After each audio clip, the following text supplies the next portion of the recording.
comment se fait-il que société civile opposition tous les acteurs bàyyi loolu nga xam ne mooy autre motif mu jàll ba tey mu gàllankoor ñi nga xamante ne ñu ci bari ay candidats lañu.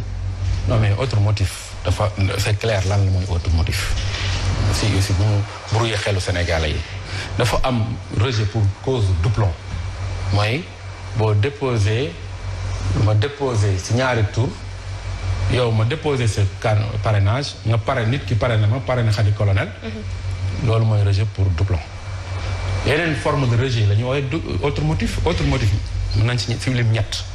boo dugalee koo xam ne nekkul ci code bi nekkul ci fichier électoral bi dañ ko rejeté pour autre motif bu dul doublon autre motif que doon doublon boo dugalee parrain boo xamante ne defro discriminant maanaam bindoo ci taayam kooku autre motif la du dëgg boo dugalee parrain boo xamante ne boo matlewul ci régions yi 7 régions yi ñu la wax et autre motif la autre motif bu ñu koy wax mooy que le autre motif que le doublon. alors Mouniaye ñenn ñi comme ñi nga tudd léegi waa grande coalition gëm sa bopp ñoom il parle de fraude tey est-ce que mën nañu waxu fiabilité ci logiciel contrôle parrainage bi. bon xam nga fiabilité bi pour man dañ ko waroon poser aussi en amont xam nga bi ñuy door mbir yi direction générale des élections dafa au parti au Sénat aux sociétés civiles séparément au parti ne leen logiciel bi la fës ne contre le parrainage. Mais moment boobu la ñu waroon ñoom poser toutes les questions pour man mu doo bàyyi ba peut-être mbiri weesu ngay soog a wax ni logiciel bi fiable na wala fiableul alors donc moment bi nga xamante ne direction générale des élections convoqué ne parti ne leen dama bëgg wax leen nan laay contrôler parrainage nan lay processus bi demee def simulation lancé ko dugal ay tour lancé wax mais foofu la ñu waroon ñoom soit ànd wala individuellement taxaw ne exiger qu'on leur dise logiciel bi fu mu jógee nañ ko toferee lan mooy li x y z poser question yi avant nga ciy dugg ba bàyyi peut-être ba ci biir ba pare dugg ci biir di wax baax na baaxul. vous trouvez que dañuy sàggan foofu. non man wax ma dañuy sàggan dama jàpp ne ñoom parce que on ne peut pas être plus royaliste que le roi ñun nit ñu convoqué na leen convoqué ñun question yi ñu intéressé woon ba ñuy présenter logiciel bi ñun posé nañ ko. mooy question erreur matérielle yi question présence su Sénat question présence su mandataires yi question présence su société civile ak doublon bu amee question yi nga xamante ne problème aussi jëkk déposé beex yooyu ñun yooyu lañu leen posé moo ñu intéressé woon mais ñoom bu ñu jàppee ne war nañu poser ay questions sur logiciel bi période boobu lañ ko waroon posé ne ministère logiciel bi ban logiciel la fu mu jógee bi doo bàyyi ba affaire bi passé nga ne fiable wala fiable maintenant boo jàppee ni aussi def nañ ko am na problème dafa recours man dama bëgg rek ñuy respecter loi dafa recours conseil constitutionnel ne jàpp naa ne am na problème ci logiciel bi joxe ay firnde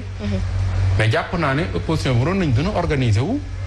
xool yóbbaale ay experts demander exiger que ñu wax leen logiciel bi lan la. mais Mouniaye yaa ngi wax parce que tey jii. boo demee ci opposition bi am na ñu si xarañ ci informatique. bi leen DG ooyee ne leen dama leen di présenter logiciel bi bi ñu ñëwee ay question la ñu waroon poser ban logiciel la nan lay contrôler nuñ ko defaree et cetera et cetera bu amee lu leen ci lëndëm ñu bañ a xaar ba ñuy contrôler ñu soog ko teg foofu lañ ko doon teg. mais. teg nañ defar nañ ko ba soog am problème ñu wax naan fiable ndax fiableul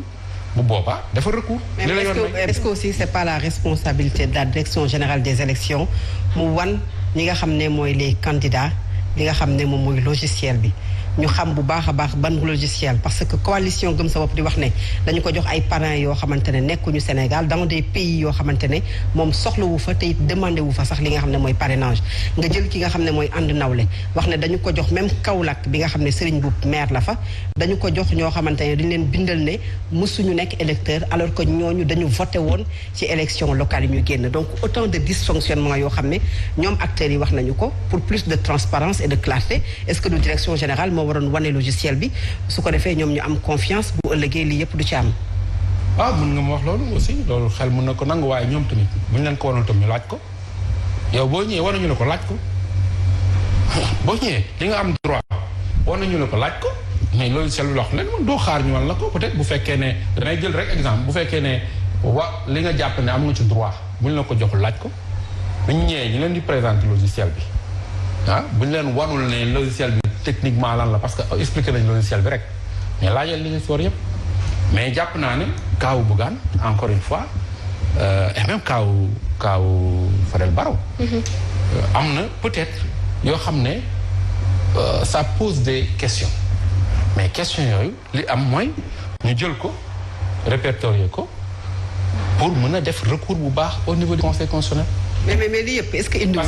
parce que dara weesugul mu na pour man ku mel ni Bougane ku mel ni Fadel Barro ak ñeneen te ñu jàpp ne parce que ñun dañu exiger ci suñu conférence de presse bi ko ñu jox leen justement loolu ñun ñoo ko xeex dañu def conférence de presse bi ñuy wax ne nañu yombalal régularisation yi et fait yi ñu jox leen lan mooy seen motif rejet pour ñu mën a xam ban problème la bi affaire yi génnee jël ngeen suñu conférence de presse boobu teg ko sax seen show on a exigé que le ministère de l'Intérieur jox leen lan mooy autre motif yi muy wax ba tey Bougane mën si jot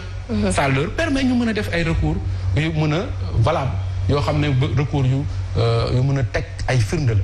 et def nañ ko parce que ñun dañu convoqué li xawoon conseil constitutionnel bi ñuy rejeté ñi dañ leen jox documents yi détail par détail donc bi mu amee cette recalé yooyu dañuy def conférence de presse ginnaaw bi ñu nee ñu yombalal assouplir vérification ñett yooyu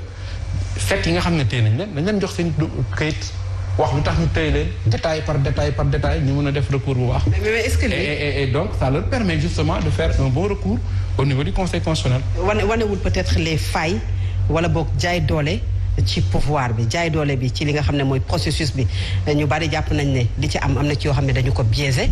jëm ci logiciel bi jëm ci li nga xam ne am na peut-être ci direction générale des élections beneen bi mooy parrainage bi nga xam ne dès le départ dañu ne warul am wala Sénégal war na xoolaat anam bi mu koy defee mais xeex bi ci war am na ñu jàpp ne opposition bi xeexuñu ko